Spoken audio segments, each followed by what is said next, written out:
안녕하세요. 세로성형외과 원장 박용규입니다. 오늘은 코성형의 궁금증에 대해서 답변 드리는 시간을 갖도록 하겠습니다. 우선 코성형에서 시술로는 필러, 그리고 실, 이런 것들이 있는데요. 보통 이제 필러라는 것은 잘들 아시다시피 주사기를 이용해서 필러를 콧대라든지 코끝에 주입하는 식입니다. 이 필러 시술의 장점은 금방 효과가 나타난다고 볼 수가 있습니다.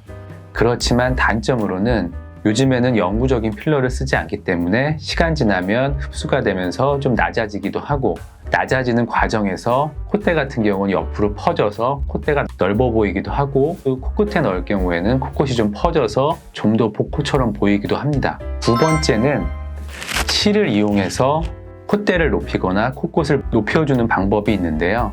실은 마찬가지로 장점에 같은 경우는 금방 효과가 나타나고 시술 시간도 짧고 일상복귀가 금방 된다는 점에서 장점이 있지만, 이것도 코끝 같은 경우는 처음에는 많이 올라간 것처럼 보이지만 시간이 지나면서 금방 다시 원상회복하는 그런 결과를 볼 수 있습니다. 그리고 무리해서 콧대나 코끝에 실을 넣을 경우 코 안의 연골이 망가져서 코의 모양이 좀 비틀어지는 그런 부작용도 간혹 있을 수 있습니다.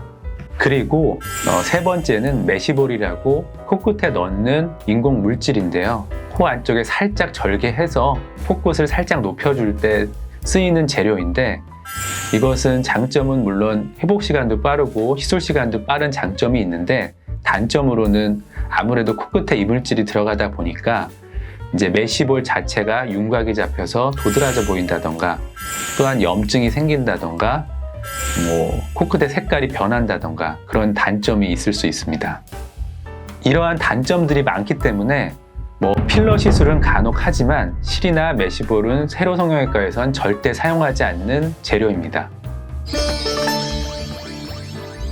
코성형에서 수술하는 경우는 콧대를 높이기 위해서는 대부분의 경우 실리콘 보형물을 사용하게 됩니다. 일반적으로 상품화된 여러 가지 실리콘 보형물들이 있고요. 여기 이제 모양이 다양하기 때문에 코의 상태에 맞춰서 보형물을 선택해서 넣는 방식이고요. 두 번째는 최근 들어 개발한 방식으로 3D CT를 찍어서 코의 모양, 연골이나 뼈의 모양을 정확히 디자인해서 그에 맞추어서 실리콘을 본인에 맞게 맞춤 제작하는 것입니다. 예를 들어서 3D CT를 찍어서 3D 프린터로 본인의 골격을 이렇게 프린팅합니다.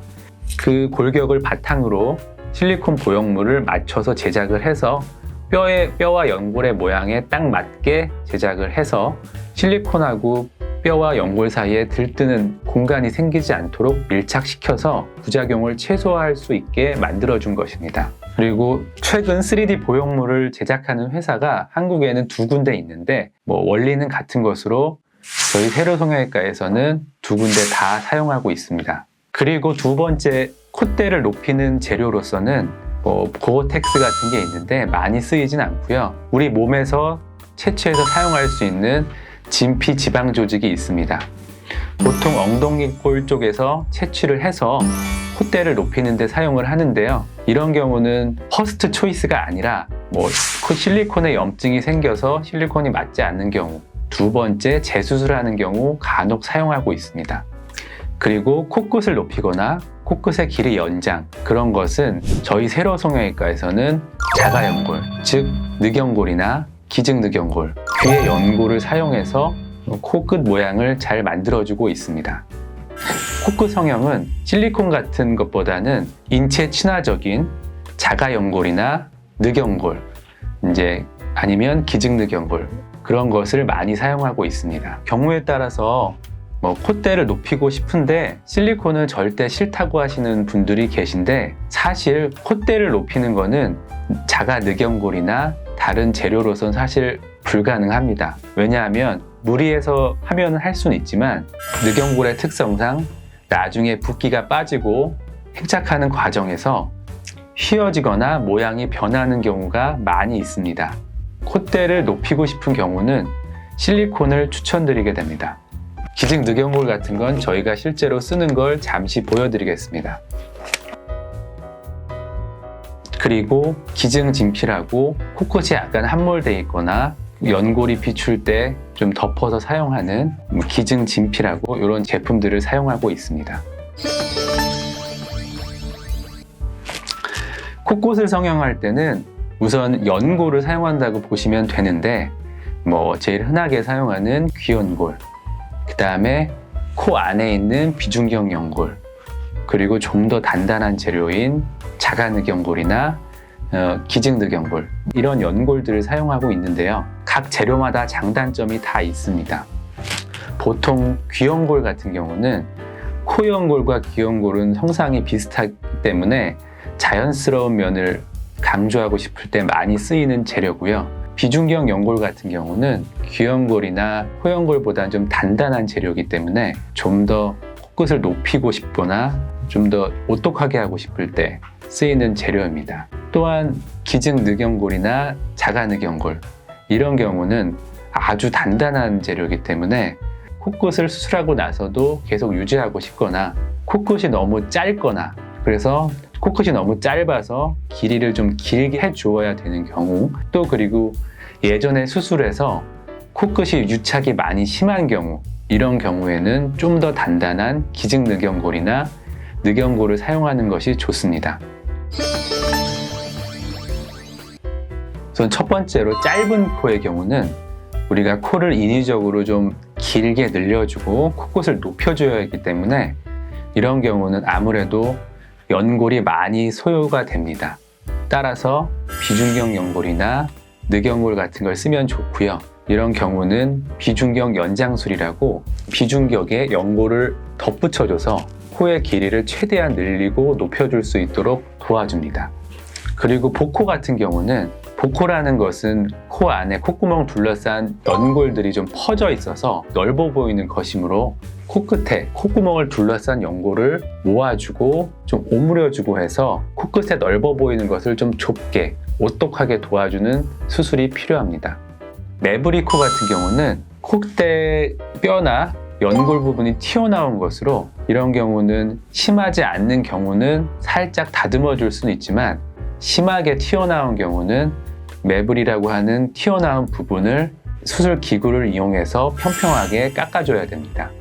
단순히 깎아주기만 하면 이게 콧대가 너무 넓어 보이고 넓은 코가 되기 때문에 험프 매부리라는 곳을 제거하게 되면 콧등이 너무 넓어 보이게 되므로 옆에 코뼈를 절골하는 수술도 같이 하는 것이 좋습니다.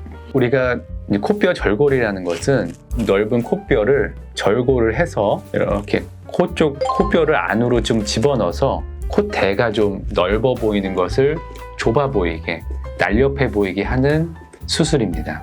보통 매부리 코 수술을 해서 매부리를 정리하게 되면 코가 넓어 보이므로 옆에 코 뼈도 같이 줄여주는 수술도 같이 하게 됩니다.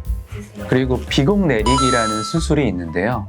간혹 우리 코를 보면 용코라고 불리기도 하는데 콧구멍이 산처럼 좀 올라가서 콧구멍이 많이 노출되는 경우가 있는데, 이런 경우는 콧구멍의 이제 뾰족한 부분을 좀 부드럽게 곡선으로 좀 바꾸면서 콧구멍이 덜 보이게 가려주는 그런 수술입니다.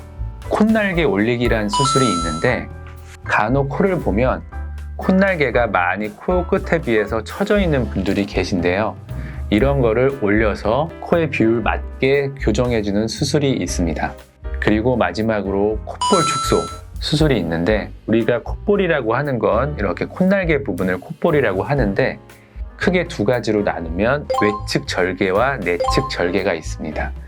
보통 콧망울, 이 콧볼이 살이 두껍고 많은 경우는 외측 절개를 통해서 줄여주는 것이 좋고, 콧볼은 살이 없고 얇지만 콧구멍이 커서 콧볼이 너무 퍼져 보이는 경우는 코 내측 절개를 통해서 오므려주는 그런 방법이 좋습니다.